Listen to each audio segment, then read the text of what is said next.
सबको God bless you. प्रभु आपको आशीष दे। Hallelujah hallelujah hallelujah. यूहन्ना 11:11 लाजर की मृत्यु। मरियम और उसकी बहन मार्था के गांव बेथनियाह का लाजर नामक एक मनुष्य बीमार था।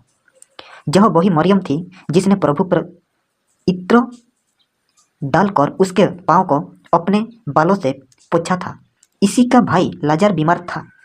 तो उसकी बहनों ने उसे कहला भेजा, हे प्रभु, देखो, जिससे तू प्यार करता है वह बीमार है।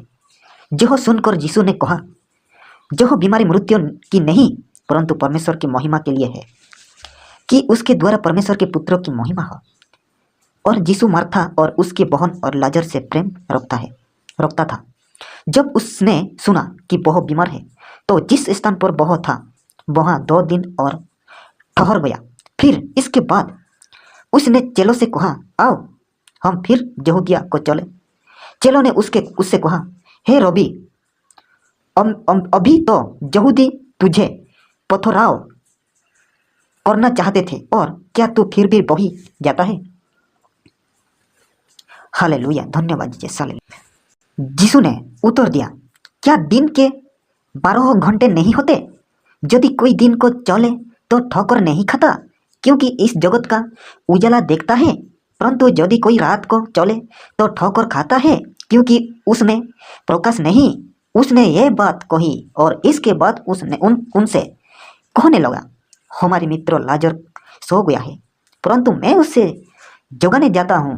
तब चेलों ने उनसे कहा, हे प्रभु, यदि वह सो गया है तो बच जाएगा। यीशु ने तो उसकी मृत्यु के विषय में कहा था, परंतु वे समझ कि उसने नींद से जो जाने के विषय में कहा। तब यीशु ने उनसे साफ कह दिया, लाजर मर गया है और मैं तुम्हारे कारण आनंदित हूँ कि मैं वहाँ न था जिससे तुम विश्वास करो, परंतु अब आओ हम उसके पास चले। तब थोमा ने, जो दिदुम से कहलाता है, अपने साथ के चेलों से कहा, आओ हम भी उसके साथ मरने को चले। यीशु पुनरुत्थान और जीवन। फिर यीशु को आकर यह मालूम हुआ कि उससे कब्रों में रखे 4 दिन हो चुके हैं। बेथनियाह यरूशलेम के समीप कोई 2 मील की दूरी पर था और बहुत से यहूदी मार्था और मरियम के पास उनके भाई के विषय में शांति देने के लिए आए थे। जब मार्था यीशु के आने का समाचार सुनकर उसके भेंट करने को गई, परंतु मरियम घर में बैठी रही। मार्था ने यीशु से कहा, हे प्रभु, यदि तू जहाँ होता तो मेरा भाई कदापि न मरता। और अब भी मैं जानती हूँ कि जो कुछ तू परमेश्वर से मांगेगा परमेश्वर तुझे देगा। यीशु ने उससे कहा, तेरा भाई जी उठेगा। मार्था ने उससे कहा, मैं जानती हूँ अंतिम दिन में पुनरुत्थान के समय वह जी उठेगा। यीशु ने उससे कहा, पुनरुत्थान और जीवन मैं ही हूँ। जो कोई मुझ पर विश्वास करता है वह यदि मर भी जाए तो भी जिएगा, और जो कोई जीवित है और मुझ पर विश्वास करता है वह अनंत काल तक न मरेगा। क्या तू इस बात पर विश्वास करती है? उससे कहा, हाँ हे प्रभु, मैं विश्वास कर चुकी हूँ कि विश्वास कि परमेश्वर का पुत्र मसीह हो जो जगत में आने वाला था वह तू ही है। लाजर का जिलाया जाना। यह कहकर वह चली गई और अपनी बहन मरियम को चुपके से बुलाकर कहा, गुरु यही है और तुझ बुलाता है। वह सुनते ही तुरंत उठकर उससे पास आई। यीशु अभी गांव में नहीं पहुंच था, परंतु उससे स्थान में था जहां मार्था ने उससे भेंट की थी। तब जो यहूदी उसके साथ घर में थे और उससे शांति दे रहे थे, यह देखकर कि मरियम तुरंत उठकर बाहर गई है और यह समझकर कि वह कब्रों में रहने को जाती है, उसके पीछे हो लिए। जब मरियम वहां पहुंची जहां यीशु था तो उससे देखते ही उसके पांव पर गिर कर कहा, हे प्रभु, यदि तू जहाँ होता तो मेरा भाई न मरता। जब यीशु ने उसको और उन यहूदियों को जो उसके साथ आए थे रोते हुए देखा तो आत्मा में बहुत ही उदास और व्याकुल हुआ और कहा, तुमने उससे कहाँ रोका है? उन्होंने उससे कहा, हे प्रभु, चल कर देख ले।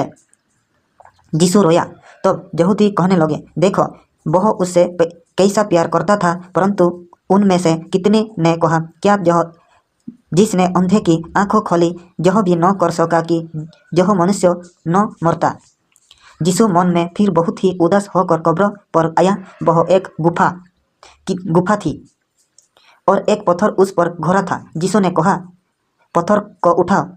उस मरे हुई की बहन मार्था उससे कहने लगी, हे प्रभु, उसमें से अब तो दुर्गंधी आती है, क्योंकि उससे मरे 4 दिन हो गए। यीशु ने उससे कहा, क्या मैंने तुझसे न कहा था कि यदि तू विश्वास करेगी तो परमेश्वर की महिमा को देखेंगी? तब उन्होंने उस पत्थर को हटाया। फिर यीशु ने आंखें उठाकर कहा, हे पिता, मैं तेरा धन्यवाद करता हूँ कि तूने मेरी सुन ली है, और मैं जानता था कि तू सदा मेरी सुनता है, परंतु जो भीड़ आसपास खड़ी है उनके कारण मैंने यह कहा, जिससे कि वे विश्वास करें कि तूने मुझ भेजा है। यह कहकर उसने बड़े शब्दों से पुकारा, हे लाजर, निकल आ। जो मर गया था वह कफन से हाथ पांव बंधे हुए निकल आया और उसका मुंह अंगीछे से लिपटा हुआ था। यीशु ने उनसे कहा, उससे खोलकर जाने दो। थे यीशु के खिलाफ षड्यंत्र।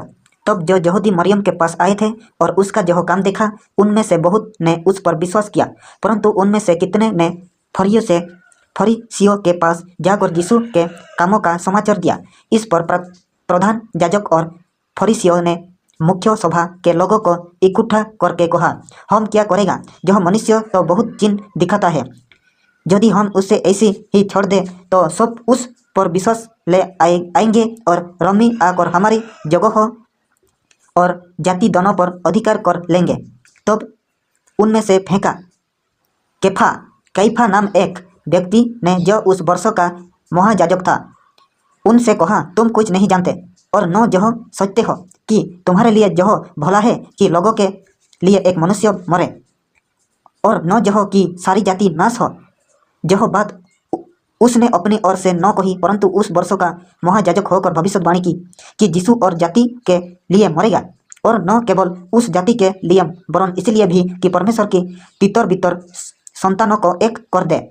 अतः उसी दिन से वे उसके मार डालने की संपत्ति करने लगे। इसलिए यीशु उस समय से यहूदिया में प्रकट होकर न फिरा, परंतु वहां से जंगल के निकटवर्ती प्रदेश के एफ्रेम नामक एक नगर को चला गया और अपने चेलों के साथ वहीं रहने लगा। और यहूदियों का फसह निकट था और बहुत सारे लोग फसह से पहले देहात से यरूशलेम को गए थे अपने आप को शुद्ध करे। वे यीशु को ढूंढने और मंदिर में खड़े होकर आपस में कहने लगे, तुम क्या समझते हो, क्या वह पर्व में नहीं आएगा? और प्रधान याजक और फरीसियों ने भी आज्ञा दे रखी थी कि यदि कोई यह जाने कि यीशु कहाँ है तो बताए कि वे उसे पकड़ ले। बेतनियाह में यीशु का आदर। फिर यीशु फसह से 6 दिन पहले बेतनियाह में आया, जहाँ लाजर था, जिसे यीशु ने मरे हुआ में से जिलाया था। वहाँ उन्होंने उसके लिए भोजन तैयार किया और मार्था सेवा कर रही थी, और लाजर उनमें से एक था जो उसके साथ भोजन करने के लिए बैठे थे। तब मरियम ने जटामासी का आधा सेर बहुमूल्य इत्र लेकर यीशु के पांव पर डाला और अपने बालों से उससे पांव पोंछे, और इत्र की सुगंधों से घर सुगंधित तो हो गया। परंतु उसके चेलों में से यहूदा इस्करियोती नामक एक चेला, जो उसे पकड़वाने पर था, कहने लगा, यह इत्र 300 दिनार में बेचकर गरीब को क्यों न दिया गया? उसने यह बात इसलिए न कही कि उससे गरीब की चिंता थी, परंतु इसलिए कि वह चोर था। उसके पास उनकी चेली रहती थी और उसमें जो कुछ डाला जाता था वह निकल लेता था। यीशु ने कहा, उससे मेरे गाड़े जाने के दिन के लिए रहने दे, क्योंकि गरीब तो तुम्हारे साथ सदा रहने हैं, परंतु मैं तुम्हारे साथ सदा न रहूँगा। लाजर को मार डालने का निर्णय यहूदियों में से साधारण लोग जान गए कि वह वहाँ है, और वे न केवल यीशु ने कारण आए, परंतु इसलिए भी कि लाजर को देखे, जिससे उसने मरे हुआ में से जिलाया था। तो प्रधान याजक ने लाजर को भी मार डालने की सम्मति की, क्योंकि उसके कारण बहुत से यहूदी चले गए और यीशु पर विश्वास किया। Amen. God bless you brother. आप हृदय से यीशु का वचन को विश्वास कर लें लाजर देखकर। Amen amen. God bless you.